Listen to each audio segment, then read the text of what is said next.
Brian and Professor East set their sights on Nohmul, another remarkable Mayan archaeological site in Belize.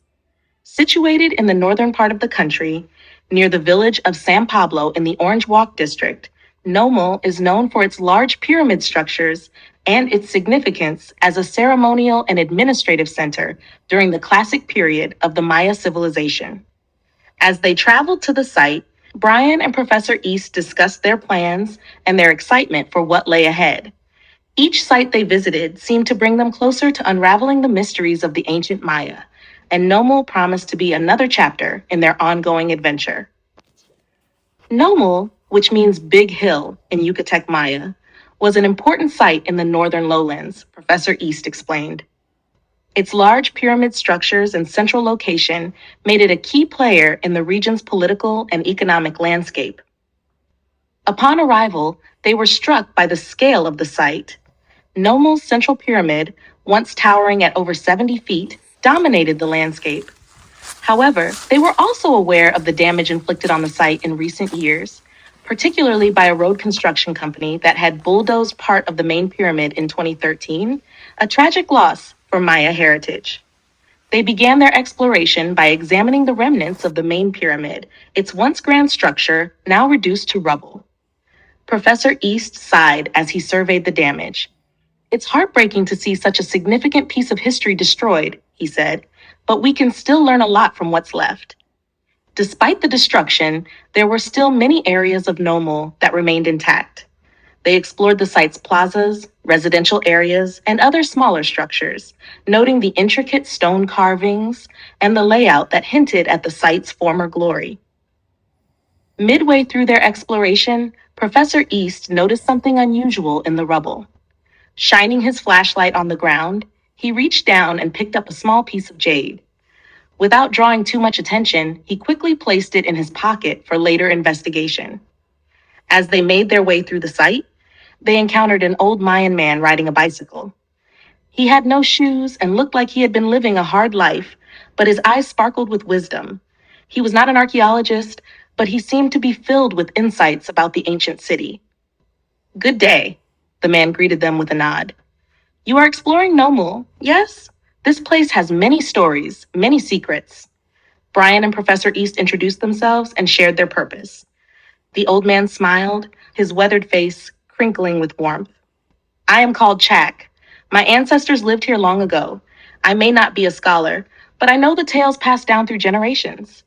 Intrigued, Brian asked, "Can you tell us more about Nohmul?" Chak nodded and began to speak. "This place was once a great city, a center of power and culture. The pyramids you see were built to honor the gods and the rulers. But there is more beneath the surface, hidden chambers and tunnels that have not yet been discovered." Professor East leaned forward, fascinated. "Do you know where these hidden chambers might be?" Chak smiled mysteriously.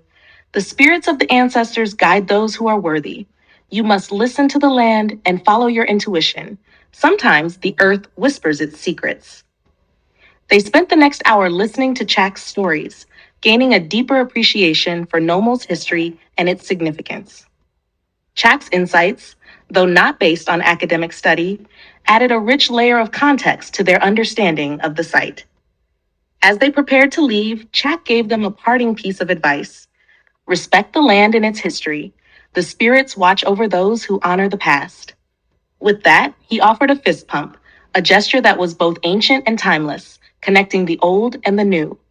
Brian and Professor East thanked Chak and continued their exploration, feeling a renewed sense of connection to the ancient city. They documented their findings, knowing that their discoveries would contribute significantly to the understanding of Maya trade and communication.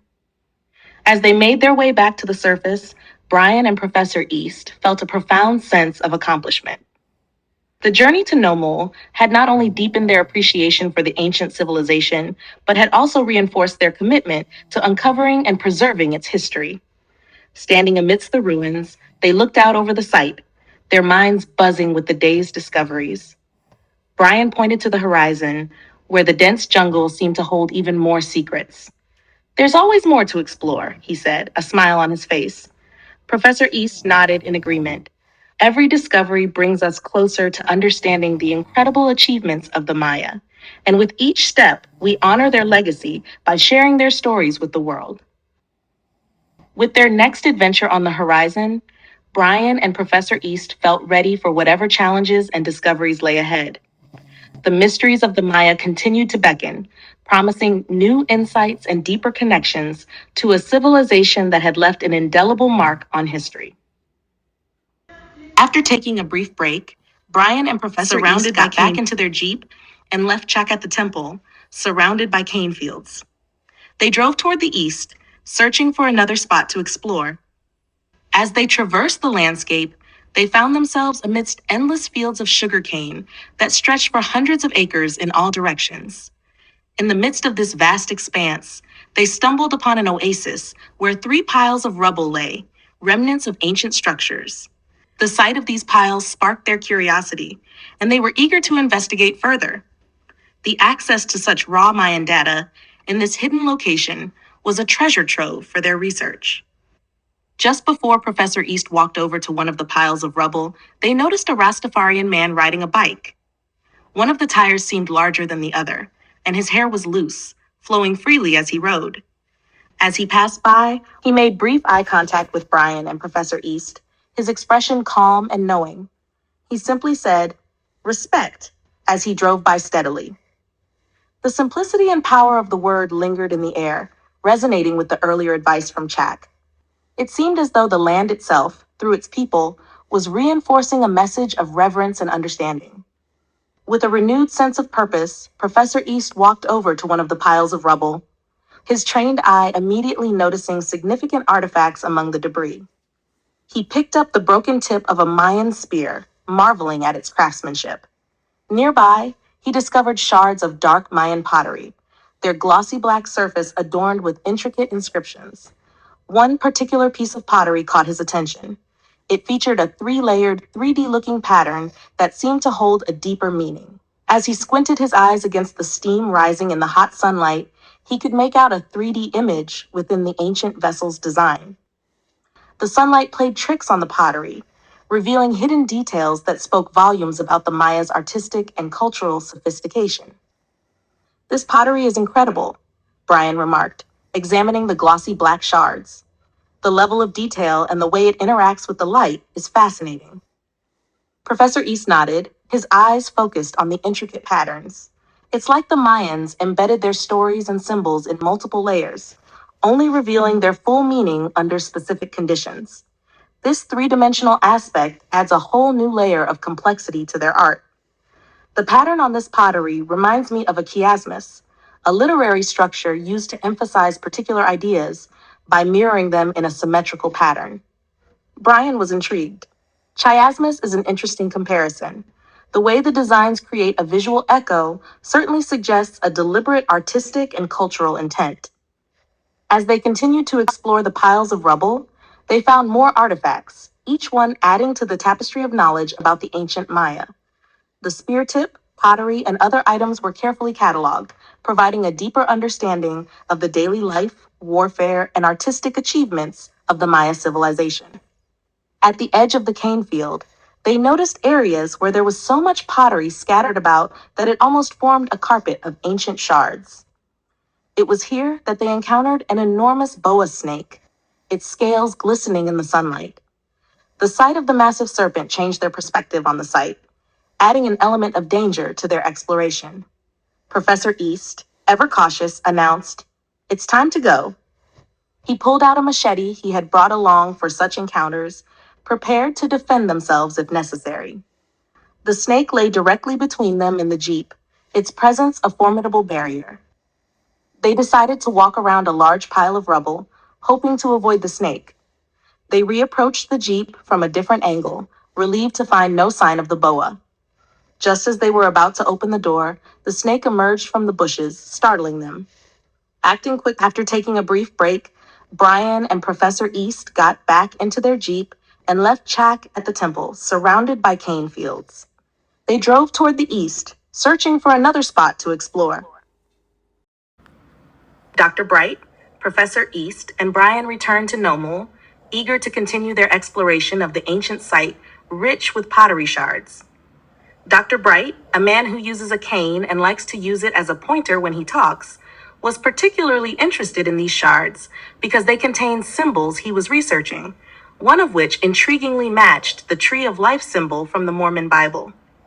This potential overlap between ancient American civilizations and symbols found in Mormon scripture added a layer of significance to their quest. Dr. Bright often drew pictures of Mayan symbols in the sand with his cane, and occasionally used it like a golf club after telling a joke, adding a touch of humor to their serious work. As they carefully exited their car, their senses were heightened by the sight of a large snakeskin, presumably shed by a boa constrictor. This discovery added a sense of foreboding to their exploration. Brian recounted a previous encounter when Professor East had heroically wielded a machete against a giant boa, much like Indiana Jones. The comparison wasn't far-fetched. The professor's bold actions had saved them from a potentially dangerous situation, underscoring the unpredictable nature of their archaeological work. Moving cautiously, they approached a dense brush area against the side of a pyramid structure. Amid the thick vegetation, they discovered an opening, a potential tunnel or cave. Professor East quickly identified it as a burial tomb. According to LDS beliefs, ancient American civilizations like the Maya might have shared cultural or symbolic connections with the peoples mentioned in the Book of Mormon. One notable example is the Tree of Life symbol, found both in the Izapa Stela 5 and in the visions described by Lehi and Nephi in the Book of Mormon. This symbol has been cited as a significant connection, with researchers identifying numerous correspondences between the Izapa carving and ancient Near Eastern representations of the Tree of Life, suggesting a historical link between the two cultures. Dr. Bright, keen to investigate further, shined a light into the opening. Professor East, driven by his relentless curiosity, prepared to enter the tomb despite Brian's warnings about the potential dangers. Brian held the brush back to give them a better view of the entrance. Dr. Bright, intrigued by the possibility of finding more symbols that could link the Mayan culture to LDS iconography, encouraged caution but understood the professor's determination. As Professor East carefully made his way inside, the tension among the group was palpable. Moments later, he hurriedly retreated, his eyes wide with shock. He quickly dusted himself off and took a swig from his canteen, his hands shaking slightly from the adrenaline. "I shouldn't have done that," he admitted, a mixture of regret and relief in his voice. While inside, he had caught a glimpse of a cliff in the chamber that looked to him like a tree of life. He managed to snap a picture of it with his iPhone. The group huddled around, trying to look at the picture on his phone, excited by the potential discovery. The brief foray into the tomb had revealed something unexpected, but the potential discovery of shared symbols between the Mayan culture and LDS iconography made the risk worthwhile. In addition to the Tree of Life, other parallels have been drawn between Mayan and LDS symbols. The Mayan calendar, for instance, has been compared to the complex calendrical systems mentioned in the Book of Mormon. Moreover, the Quetzalcoatl figure in Mesoamerican mythology has been linked to Jesus Christ in LDS teachings, illustrating another fascinating intersection of religious and cultural motifs. These connections continue to fuel interest and research into the possible historical ties between the ancient civilizations of Mesoamerica and the narratives found in the Book of Mormon.